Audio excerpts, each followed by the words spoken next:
Salam damai dalam nama Tuhan Yesus, Tuhan dan Juru Selamat kita. Kita bertemu lagi di dalam rekaman video ini, dan sudah lama saya tidak mengupload video di dalam channel ini. Namun apapun kita usaha untuk meneruskan supaya jemaat-jemaat Tuhan yang tidak dapat ataupun tidak sempat datang ke gereja dapat mendengar dan menikmati berkat firman Tuhan daripada rekaman video saya setiap masa. Saya percaya waktu PKPP ini itu adalah berkat Tuhan ataupun pertolongan Tuhan, sebab pempasih kau PKPP. Hari ini saya senang untuk membawa kita melihat teks firman Tuhan yang terdapat dalam Lukas 17 ayat 20 sampai ayat ke-37. Saya akan baca dalam terjemahan bahasa Indonesia. Lukas 17:20. Atas pertanyaan orang-orang Farisi, apabila kerajaan Allah akan datang, Yesus menjawab, katanya, kerajaan Allah datang tanpa tanda-tanda lahiriah. Juga orang tidak dapat mengatakan, lihat, ia ada di sini atau ia ada di sana.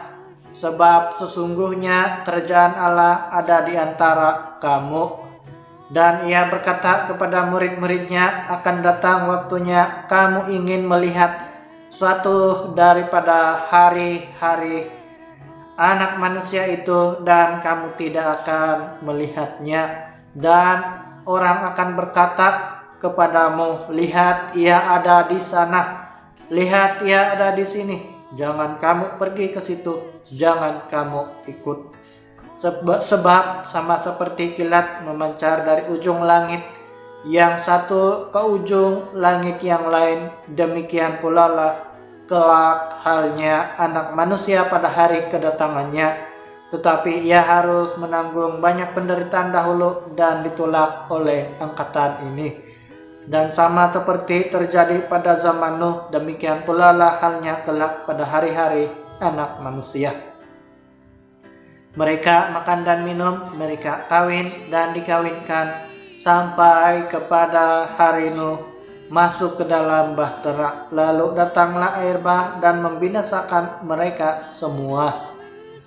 Demikian juga seperti yang terjadi di zaman Lot. Mereka makan dan minum, mereka membeli dan menjual, mereka menanam dan membangun. Tetapi pada hari Lot pergi keluar dari Sodom, turunlah hujan api dan hujan belerang dari langit dan membinasakan mereka semua. Demikianlah halnya kelak pada hari di mana Anak Manusia menyatakan dirinya. Barang siapa pada hari itu sedang di peranginan di atas rumah dan barang-barangnya ada di dalam rumah, janganlah ia turun untuk mengambilnya. Dan demikian juga orang yang sedang di ladang, janganlah ia kembali. Ingatlah akan istri Lot, barang siapa berusaha memelihara nyawanya, ia akan kehilangan nyawanya. Dan barang siapa kehilangan nyawanya, ia akan menyelamatkannya. Aku berkata kepadamu, pada malam itu ada dua orang di atas satu tempat tidur. Yang seorang akan dibawa dan yang lain akan ditinggalkan. Ada dua orang perempuan bersama-sama menghilang. Yang seorang akan dibawa dan yang lain akan ditinggalkan. Kalau ada dua orang di ladang dan seorang akan dibawa dan yang lain akan ditinggalkan. Kata mereka kepada Yesus, di mana Tuhan? Katanya kepada mereka, di mana ada mayat, di situ berkerumun burung nasar. Demikian panjangnya pembacaan kita pada hari ini. Namun saya percaya Anda masih kuat dan bersemangat untuk terus mendengar pemberitaan firman Tuhan ini. Hari ini saya membawa satu tema yang mudah. Keadaan manusia di akhir zaman. Bagaimana keadaan manusia di akhir zaman? Memang kita tahu banyak hal-hal yang buruk akan terjadi dan hal-hal yang jahat berlaku di sekeliling kita sebelum kedatangan Tuhan Yesus Kristus. Namun ada suatu perkara yang sangat penting di sini. Bagaimana cara hidup orang Kristen di akhir zaman? Hari ini saya membawa satu dasar teks di dalam pembacaan kita. Hari ini Lukas 17 ayat 33. Barang siapa berusaha memelihara nyawanya, ia akan kehilangan nyawanya. Dan barang siapa kehilangan nyawanya, ia akan menyelamatkannya. Lalu, apa yang perlu kita lakukan di dunia ini? Apa yang perlu kita lakukan dan bagaimana cara hidup kita sebagai orang-orang Kristen? Firman Tuhan ini tidak mengajarkan kita untuk mengabaikan penjagaan diri kita dan tidak mengajarkan kita untuk tidak menghindari bahaya, tetapi menekankan kepada kita supaya mengingat dan mengutamakan serta percaya terhadap kebenaran firman Tuhan bahwa akan datang waktunya manusia akan mencintai dunia ini lebih daripada Tuhan. Bahkan ada banyak orang tidak lagi pedulikan ajaran, nasihat dan tuntutan firman Tuhan di dalam hidup mereka. Tuhan Yesus tidak akan menunggu sampai semua orang di dunia bertobat dan menerima Yesus Kristus sebagai Tuhan dan Juru Selamat mereka. Barulah terjadi kedatangan Tuhan. Kedatangan Tuhan Yesus itu pasti terjadi. Itu terjadi pada masa orang tidak menyangka hal itu akan terjadi. Kedatangannya akan secara tiba-tiba sehingga tidak satu orang pun yang akan mengetahui sebelumnya. Dunia akan terus menjalankan pengejaran seperti biasa tanpa memperhatikan peringatan firman Tuhan. Kita sebagai orang Kristen harus mengingat waktu kedatangan Tuhan adalah setiap masa. Saya memberikan beberapa contoh keadaan yang sama seperti keadaan pada masa ini dan keadaan di masa yang lalu sebelum kehancuran ataupun kemusnahan, kebinasaan yang dilakukan oleh Tuhan terhadap manusia yang jahat. Lukas 17 ayat 26 sampai 27. Contoh yang pertama adalah sama seperti keadaan zaman Nuh di ayat ke-26. Dan sama seperti terjadi pada zaman Nuh, demikian pula lah halnya kelak pada hari-hari anak manusia. Mereka makan dan minum, mereka kawin dan dikawinkan sampai kepada hari Nuh masuk ke dalam bahtera, lalu datanglah air bah dan membinasakan mereka semua. Ada juga terdapat di dalam Matius 24 ayat 38 sampai 39. dan mereka tidak tahu akan sesuatu sebelum air bah itu datang dan melenyapkan mereka semua. Demikian pula lah halnya kelak pada kedatangan Anak Manusia. Saudara, harus kita ingat, kedatangan Tuhan Yesus terjadi pada masa dunia ini sibuk dengan urusan sendiri. Kedatangan Tuhan Yesus terjadi pada masa dunia ini sibuk mementingkan diri sendiri dan tidak pedulikan Tuhan. Manusia sedang dalam keseronokan mengejar matlamat hidup sendiri.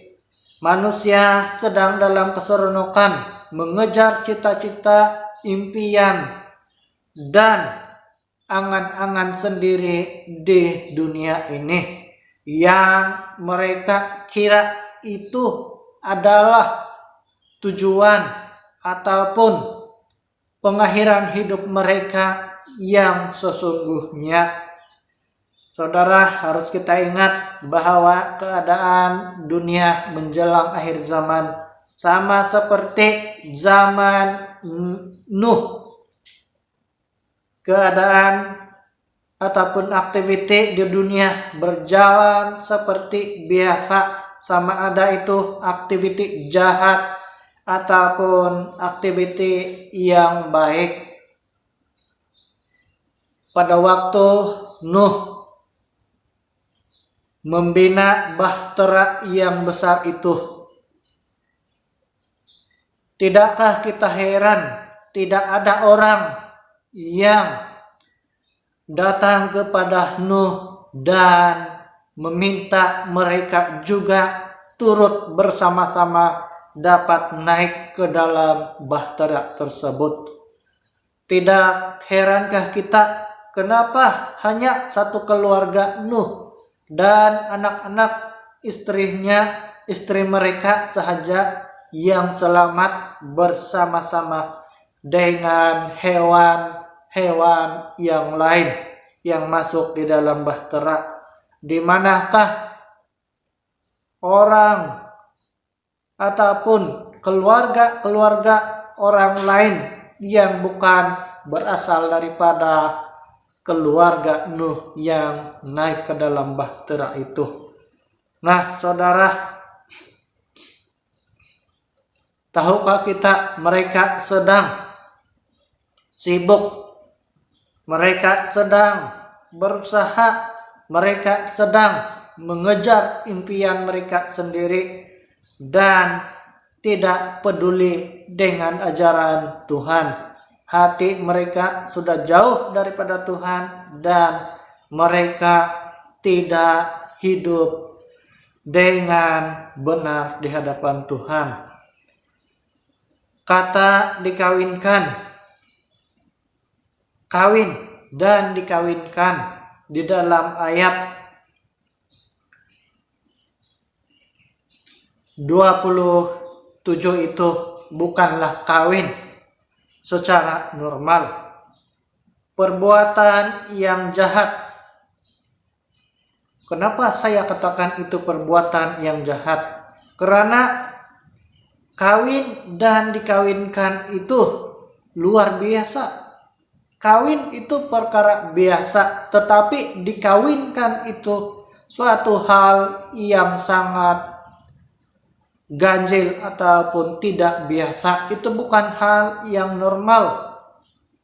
Dikawinkan itu bermaksud mereka kawin dengan orang yang bukan lawan jenis dengan mereka. Kalau masa sekarang seperti ada kata orang, lelaki kawin dengan lelaki, perempuan kawin dengan perempuan, dan ada macam-macam jenis kawin yang lain. Ada juga yang kawin dengan binatang kalau di masa ini. Seperti itulah yang dimaksudkan kawin dan dikawinkan. Kawin itu Kawin dan dikawinkan dalam hal itu bukan kawin seperti yang biasa kita datang ke rumah rekan-rekan untuk melihat majelis perkawinan mereka, tetapi kawin yang dimaksudkan di sini adalah mereka kawin terhadap sesama jenis dan kawin terhadap binatang ataupun hal-hal yang menjijikan. Kalau sekarang dipanggil LGBT.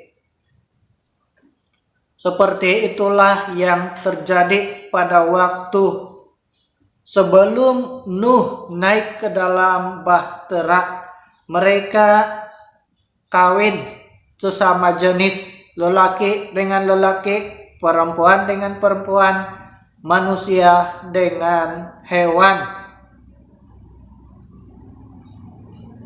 Pada waktu Nuh masuk ke dalam bahtera, mereka yang sibuk dengan hal-hal dunia mereka sendiri itu habis binasa. Yang berikutnya, contoh yang kedua dapat kita lihat. Sama seperti keadaan zaman Lot. Keadaan manusia pada masa ini, di akhir zaman ini, sama seperti keadaan Nuh dan juga zaman Lot. Di ayat ke-28 Lukas 17. Demikian juga seperti yang terjadi di zaman Lot. Mereka makan dan minum, mereka membeli dan menjual, mereka menanam dan membangun.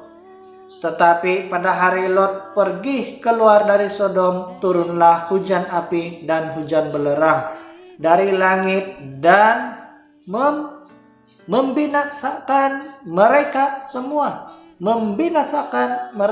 semua. Ada juga terdapat di dalam Lukas 17 ayat 32 sampai 33. Ingatlah akan istri Lot. Barang siapa berusaha memelihara nyawanya, ia akan kehilangan nyawanya. Dan barang siapa kehilangan nyawanya, ia akan menyelamatkannya. Di sini dikatakan dengan tegas, ingatlah akan istri Lot. Saudara, sebenarnya apa yang terjadi dengan istri Lot? Apa yang terjadi dengan istri Lot? Kejadian 19 ayat 26. Tetapi istri Lot yang berjalan mengikutinya menoleh ke belakang, lalu menjadi tiang garam. Saudara, kenapa istri Lot menjadi tiang garam? Kenapa istri Lot menjadi tiang garam hanya karena menoleh ke belakang? Istri Lot bukan hanya semata-mata menoleh ke belakang dan ia menjadi tiang garam. Istri Lot menoleh ke belakang, melihat ke kota Sodom dan Gomora karena ia tidak siap meninggalkan tempat kediaman mereka yang seronok dan banyak tarikan. Hatinya masih melekat terhadap hal-hal dunia yang menariknya jauh daripada Tuhan. Istri Lot tidak sanggup meninggalkan sahabat, saudara, dan kehidupan yang bebas daripada hukum Tuhan di kota Sodom. Istri Lot tidak bersedia membuat keputusan untuk ikut rencana Tuhan yang indah di dalam kehidupan mereka. Istri Lot berjalan dengan terpaksa karena masih tidak siap untuk meninggalkan cara hidup yang lama di Sodom. Ia belum betul-betul bertobat ataupun ia tidak sungguh-sungguh bertobat di dalam hidupnya. Di dalam Matius 19 ayat 29 mengatakan, dan setiap orang yang karena namaku meninggalkan rumahnya, saudaranya laki-laki atau saudaranya perempuan, bapak atau ibunya, anak-anak atau ladangnya, ia akan menerima kembali 100 kali lipat dan akan memperoleh hidup yang kekal. Saudara, ini bukan bermakna bahwa kita tidak pedulikan keluarga kita yang memerlukan bantuan pada waktu mereka sakit, pada waktu mereka susah, pada waktu mereka perlukan bimbingan, ataupun pada waktu mereka perlukan ajaran firman Tuhan.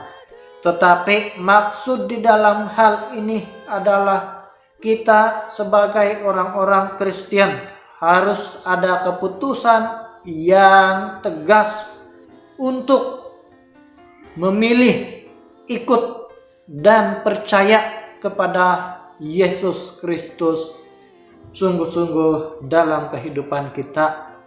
Keputusan untuk percaya, menerima, dan setia kepada Yesus Kristus adalah pilihan pribadi, dan apapun akibat penolakan terhadap Yesus Kristus juga berakibat pribadi. Kita yang menerima, kita yang beruntung.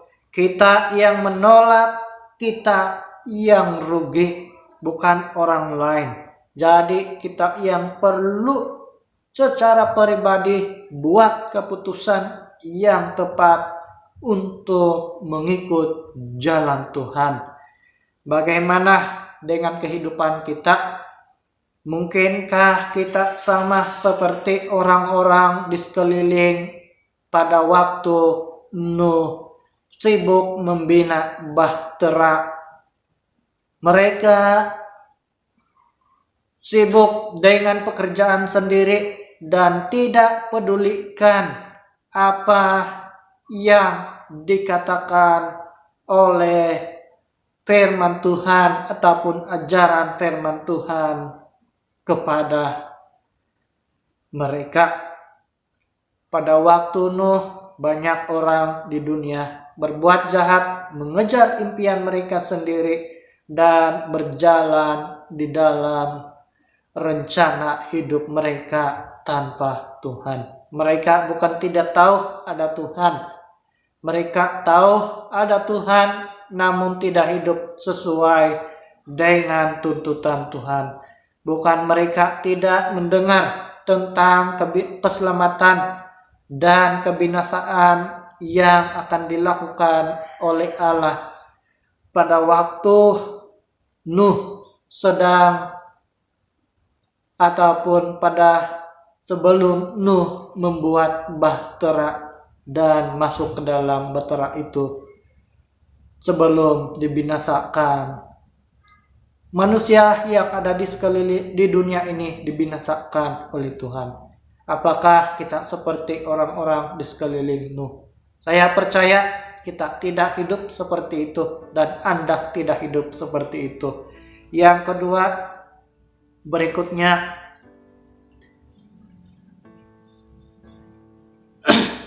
bagaimana dengan kita? Apakah cara hidup kita di akhir zaman ini masih sama seperti istri Lot yang mau menoleh ke belakang? Saya percaya tidak. Anda dan kita semua, saya percaya, tidak mau hidup seperti sikap ataupun hati seperti istri Lot yang menjadi tiang garam.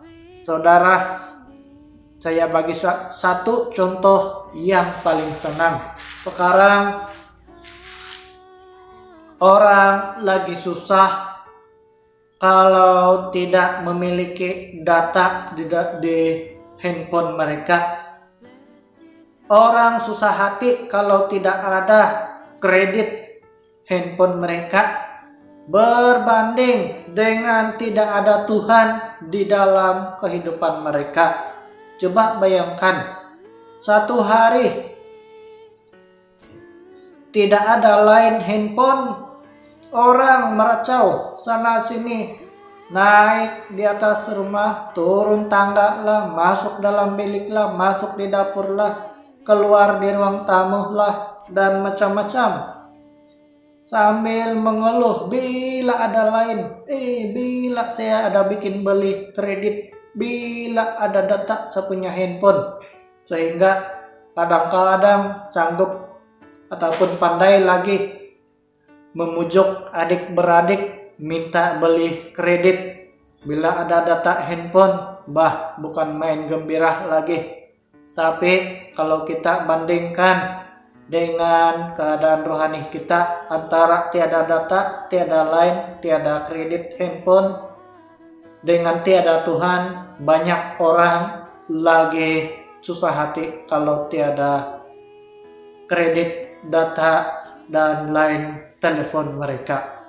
Nah, di manakah hati kita sebagai orang-orang Kristen yang benar-benar merindukan kedatangan Tuhan dan haus terhadap kebenaran firman Tuhan?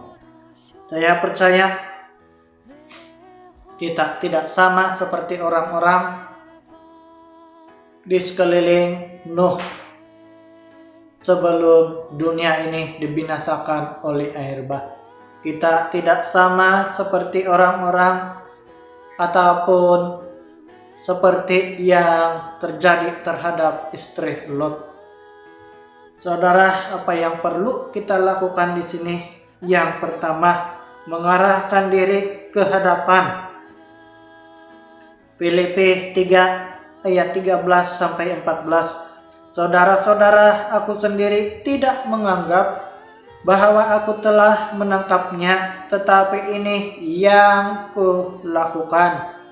Aku melupakan apa yang telah di belakangku dan mengarahkan diri kepada apa yang di hadapanku, dan berlari-lari kepada tujuan untuk memperoleh hadiah, yaitu panggilan surgawi dari Allah dalam Yesus Kristus.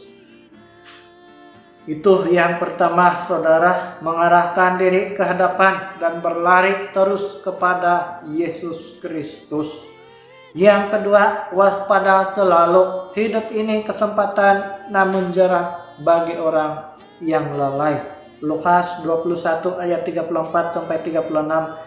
Jagalah dirimu supaya hatimu jangan syarat oleh pesta porah dan kemabukan serta kepentingan-kepentingan duniawi, dan supaya hari Tuhan jangan dengan tiba-tiba jatuh ke atas dirimu seperti suatu jerat, sebab ia akan menimpa semua penduduk di bumi ini. Semua penduduk di bumi ini, berjaga-jagalah senantiasa sambil berdoa, supaya kamu beroleh kekuatan untuk luput dari semua yang akan terjadi itu, dan supaya kamu tahan berdiri di hadapan Anak Manusia. Yang ketiga, apa yang perlu kita lakukan? Cara hidup kita sebagai orang Kristen adalah menjadi bijaksana. Efesus 5 ayat 15 sampai 21. Karena itu perhatikanlah dengan saksama bagaimana kamu hidup. Janganlah seperti orang bebal, tetapi seperti orang arif. Dan pergunakanlah waktu yang ada, karena hari-hari ini adalah jahat. Sebab itu janganlah kamu bodoh, tetapi usahakanlah supaya kamu mengerti kehendak Tuhan. Dan janganlah kamu mabuk oleh anggur, karena anggur menimbulkan hawa nafsu. Tetapi hendaklah kamu penuh dengan roh dan berkata-katalah seorang kepada yang lain dalam mazmur, kidung, puji-pujian, dan nyanyian rohani. Bernyanyilah dan bersoraklah bagi Tuhan dengan segenap hati.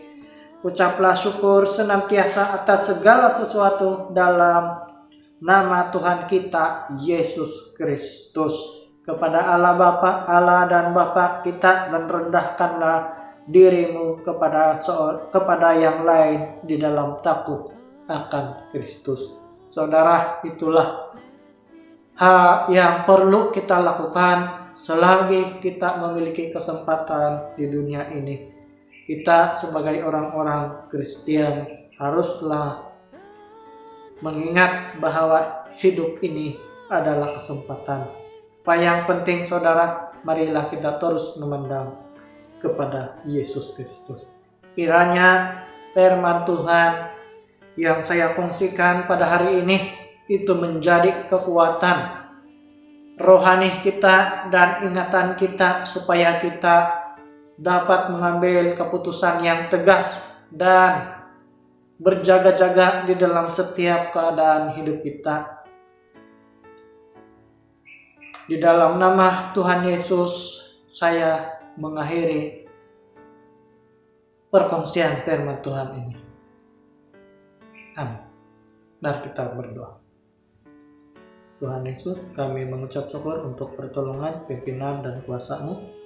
Biarlah firman-Mu pada hari ini yang kami dengar itu menjadi ingatan, menjadi petunjuk, dan menjadi semangat kami untuk terus-menerus setia, tekun, waspada, dan berlari ke arah tujuan dengan menggunakan semua kesempatan yang ada di dunia ini. Ya Tuhan, biarlah hidup kami dipenuhi oleh sukacita, pimpinan, pertolongan, dan penyertaan Yesus Kristus.